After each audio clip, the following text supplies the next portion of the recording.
আসসালামু আলাইকুম, সবাই কেমন আছেন? অবশ্যই ভালো আছেন। আমরা আল্লাহর রহমতে ভালো আছি। আজকে হইতেছে আমি উল্টাপাল্টা বোড়ার রেসিপি বানিয়েছিলাম, তো ভাবলাম আপনাদের সাথে একটু শেয়ার করি।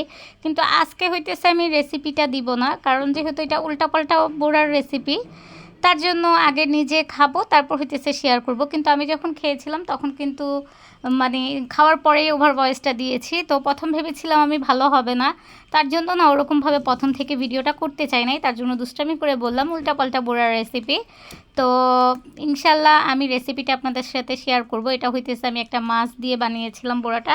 মাশাল্লাহ এত ভালো হয়েছিল যা কিনা ধারণার বাহিরে, খেতে অসম্ভব মজা লেগেছে।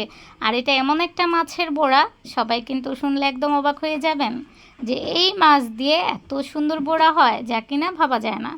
তো আমি কিন্তু প্রথমে একটা বানিয়েছিলাম, পরে কিন্তু আম্মুই বানাইছে। আসলে আমি তত ভালো কিছু বানাতে পারি না, আম্মুই সব করে। আর এই প্রথমে এই মাছের বোড়ার রেসিপিটা আমরা করেছি, আর এই বোড়ার রেসিপিটা কিন্তু আম্মুর মাথায় প্রথম এসেছিলো। তো ইনশাল্লাহ আমি ইদানিং এটার রেসিপিটা পুরাটা আপনাদের সাথে শেয়ার করব। তার জন্য আর বললাম না কি মাছ দিয়ে বানিয়েছিলাম, শুধু বললাম উল্টাপাল্টা বোড়ার রেসিপি।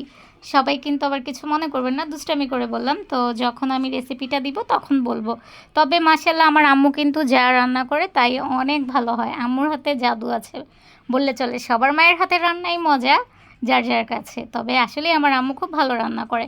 আমাদের ফ্যামিলির সবাই আমার আম্মুর হাতের রান্না পছন্দ করে। আম্মু সবসময় বলে, যদি কোনো ভাজি করে বা সবুজ কোনো সবজি রান্না করে, তখন বলে কি সব কিছু সবুজ সবুজ থাকা চাই, ভাজি হবে সবুজ সবুজ, তরকারি হবে সবুজ সবুজ। তো এটা শুনে আমরা সবাই হাসাহাসি করি কিন্তু প্রায় সময়। আর এই যে এই বড়াগুলো কিন্তু আম্মু ভাজতেছিল। তো আজকে কি হয়েছে, যখন আমি ভিডিও এডিট করতেছিলাম আগেরটা পরে, পরেরটা আগে চলে এসেছিলো। আসলে প্রায় টাইমে না এরকম হয়ে যায়। তো ইদানিং কিন্তু আমি একদমই মনোযোগ দিয়ে কাজ করতেছিলাম না, ফেসবুকে বলেন বা ইউটিউব বলেন। আজকে অনেক দিন যাবতই হইতেছে আমি ইউটিউব আর ফেসবুক নিয়ে পড়ে আসি, কিছুই করতে পারতেছি না। তারপরও প্রতিদিন ভাবি হয়তোবা যদি কিছু হয় একটু আগাতে পারি। তো তার জন্য না আপনাদের সবার সাপোর্ট অনেক বেশি প্রয়োজন। সবাই একটু সাপোর্ট করবেন, তাহলে কিন্তু ইনশাল্লাহ এগিয়ে যেতে পারবো। কারণ আমরা ইউটিউব নিয়ে কাজ করি বা ফেসবুক নিয়ে কাজ করি, আমরা যদি কারো পাশে কেউ না থাকি তাহলে কিন্তু কিছুই করতে পারবো না। এই যে এখানে কিন্তু আম্মু বোড়াগুলো ভাজতেছিল, আমি হইতেছে যে ছোট্ট পিচ্ছি বোড়া ওইটাই হইতেছে আমি ট্রাই করতেছিলাম, বাকিগুলো আম্মুই ভাজতেছিল। কারণ আমার অত যোগ্যতা নাই এত সুন্দর করে আম্মুর মতো বোড়া ভাজার।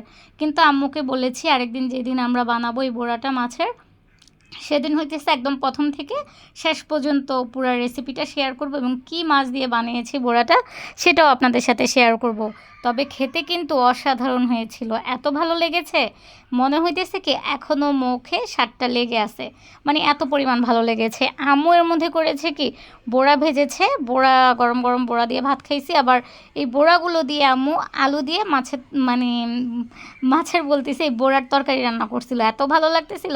মাছের বলতে আসলে এই বোড়াগুলো তো মাছ দিয়ে বানিয়েছি হলো একটা। প্রায় সময় আসলে কি ভিডিও করতে গেলে অনেক কিছু ভুল হয়ে যায়, সেটা একটু বুঝে নেবেন। অনেক টাইমে ইচ্ছে হয় না একটা কিছু ভুল বলে ফেললে আবার ভিডিওটা এডিট করি। আসলে ভিডিও যারা এডিট করেন এটা কিন্তু অনেক ধৈর্যের ব্যাপার, যারাই আমরা এসব নিয়ে কাজ করি তারাই বুঝি। তো এখানে কিন্তু বোড়াগুলো হয়ে গেছে, আর একটু হবে, হলেই হইতেছে আম্মু নামিয়ে ফেলবে। আর আমি যেহেতু হইতেছে খাওয়ার পরে ভিডিওটা করেছিলাম, তো কি বলবো, আর আসলে অন্যরকম একটা মজা হয়েছিল, অসাধারণ। তো আমার আজকের ভিডিওটা এতটুকু।